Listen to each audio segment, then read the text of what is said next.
Well, look what the cat dragged in. I'm not the same man you knew before. Yeah, you're telling me. I didn't know you could get any uglier. Prepare to die, Spider-Man. Bring it. Here's to the crossover that we all wish would happen. Anyways, welcome back, true believers and all you spectacular Spidey fans, to another infectious installment of Radioactive Review. And yes, everybody, I am aware that this review for this game is long overdue, but I still thought I would be inclined to give my thoughts about the game that I completed a while ago, of course being Marvel Nemesis Rise of the Imperfects. And just like you should all know, we are going to treat this review like all the other ones by going over everything with this game, from the story, gameplay, graphics, soundtrack, some pros, cons about the game, and my best moment and worst moment, and then ending it with my final score. But before we begin, huge shout out to the one and only Ricky Franklin for making the incredible Radioactive Replay logo that you see in all of my thumbnails. So a little backstory is that this game was made in 2005 and was actually published and developed by EA. Now this was back in the day where Marvel wasn't really too sure what it was doing with its gaming properties, but it was trying to branch out and do something a bit different by creating a Marvel-only fighting game. Now of course we have had Marvel fighting games in the past like Marvel vs. Capcom, but this was something pretty original back in the day. Rather than being a 2D fighting game like Injustice or Street Fighter, it actually went for a really unique approach by being a third-person action-adventure game and a fighting game all at the same time. And of course, with new gameplay innovations and mechanics for a never-before-seen Marvel game, also came with a brand new story that Marvel was going to tell. And in particular, with this game, the story is pretty straightforward though, where New York is being invaded by alien invaders, and there's a new threat in the city called the Imperfects, where the Marvel heroes have to go and stop them. And during this game's narrative, the story actually ranges across multiple characters that you can play as, and the main character of which actually is related to a new character called Paragon. But of course, no Marvel Universe related game would be complete without some really popular Marvel characters like Spider-Man, a few X-Men, an Avenger, a couple of Fantastic Four members, and more. And even though it is really odd to see some brand new characters take the center stage of this game like Johnny Ohm, The Wink, and Brigade, it still is very interesting to see their stories be played out during the cutscenes. So even though the primary plot of the game is a bit straightforward relating to an alien invasion, it is really interesting to see these characters be fleshed out during the game. But moving on from the story is of course one aspect of the game which hasn't aged all that well, is of course the graphics. Now keep in mind, back in the day of 2005, these were actually considered to be some pretty interesting visuals, but nowadays they haven't aged well at all.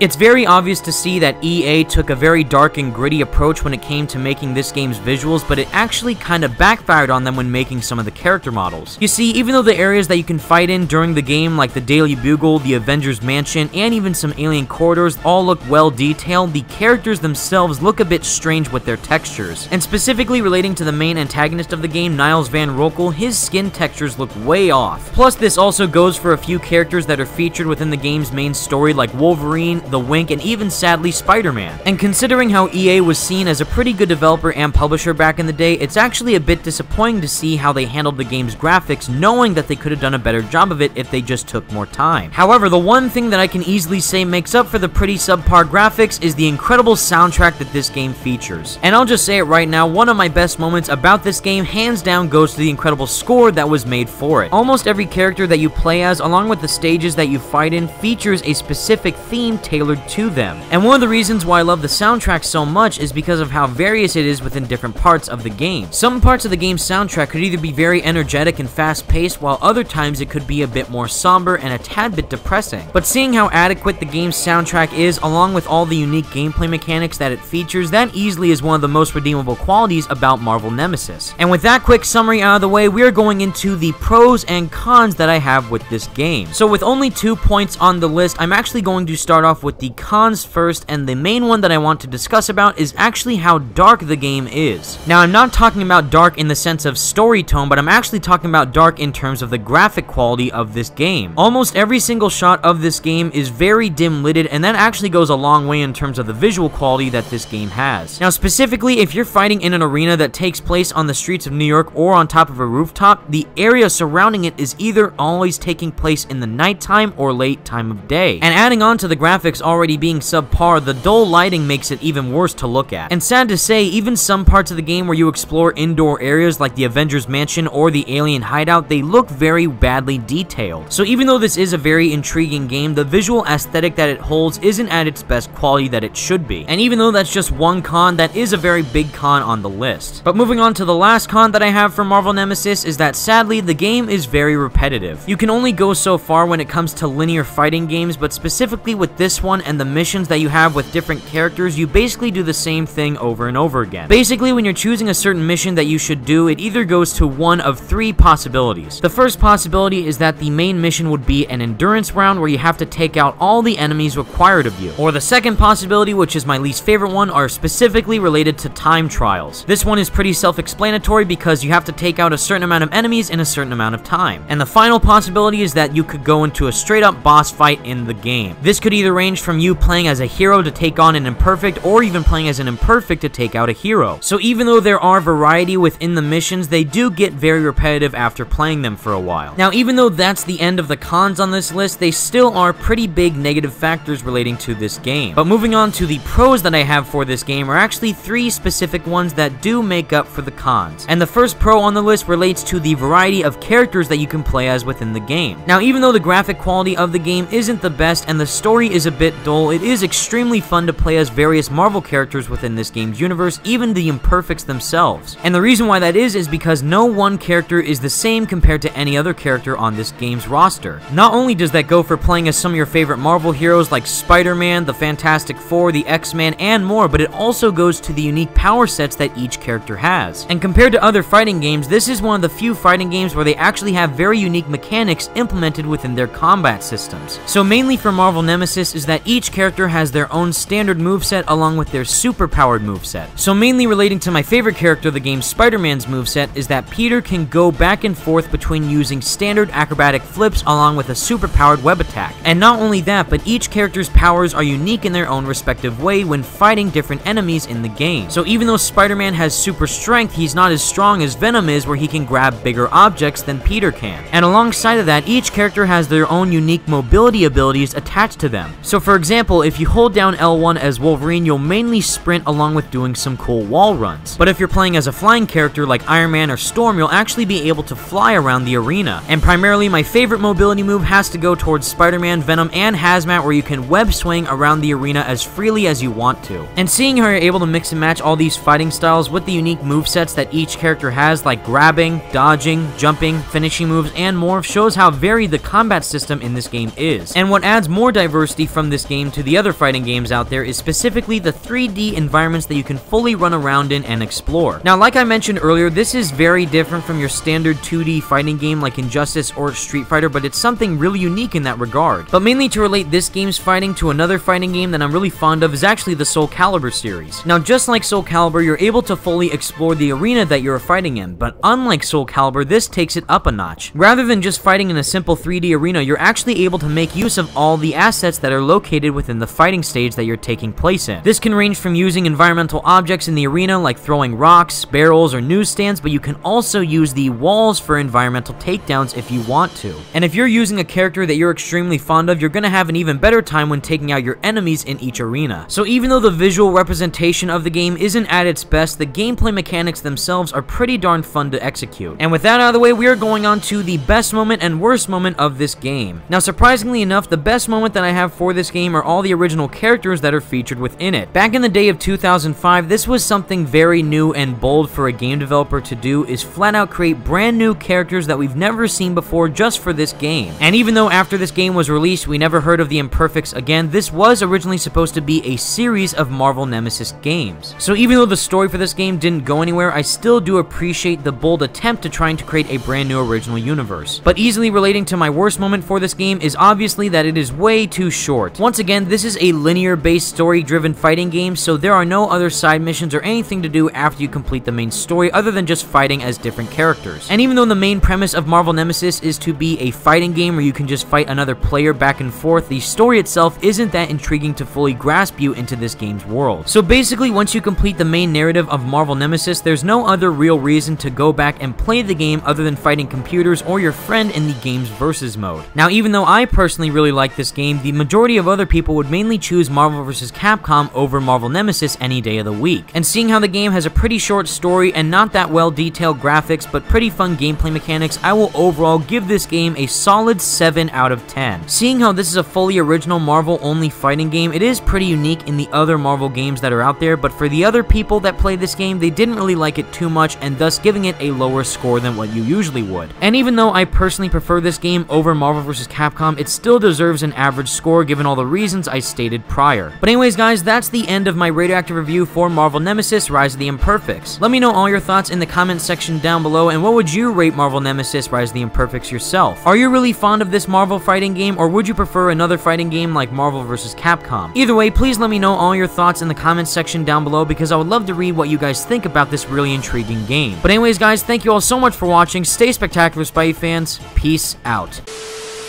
You know what we call that? We call that a web-slinging, ass-kicking.